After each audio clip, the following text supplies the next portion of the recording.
On 9th June, Apple will release first beta of iOS 26. Since it is the first beta, everything will be exciting, new features, shiny design, multiple tweaks, etc. etc. It will feel really amazing to use all those features on a first day. But guys, remember, be careful since it is a beta version. These are the testing versions, not a final version. So beta version will be always buggy and glitchy, and it will surely damage your iPhone, slow your iPhone, even crash your applications. In this video, we'll guide you how to be safe or how to safely install iOS 26 beta 1 on your iPhone. So let's start step by step. First thing I always recommend, don't try beta versions on your primary phone. Try it on your secondary phone because primary phone is your daily driver, your main device. And beta versions will surely make your iPhone crash, your iPhone will overheat, battery will drain faster, even multiple times your apps and your device will crash.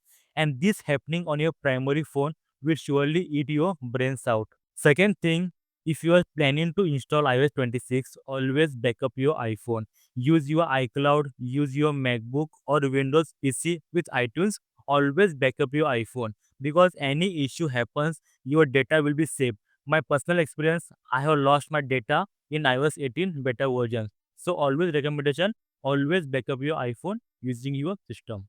After this, go to beta.apple.com, enroll yourself, enter your Apple ID and install the beta profile on your iPhone. Reboot your iPhone, then go to setting, go to general, go to software update.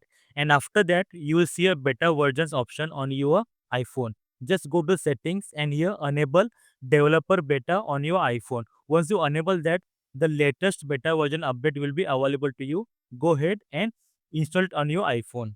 Lastly, and most important thing, that is always aware how to downgrade your iPhone or downgrade your iOS version. If something goes wrong here, you can always come back to your previous version with your previous data backup. And here, if you want me to make a video on how to downgrade your iOS version on iPhone, then comment below downgrade. I will surely make it for you. And guys, lastly, that's it. Be careful, be safe using iOS 26 beta 1 on your iPhone. Until then, I hope this video helped you. And if yes, please comment below. Please like the video and subscribe. Until then, thank you very much. See you in the next video.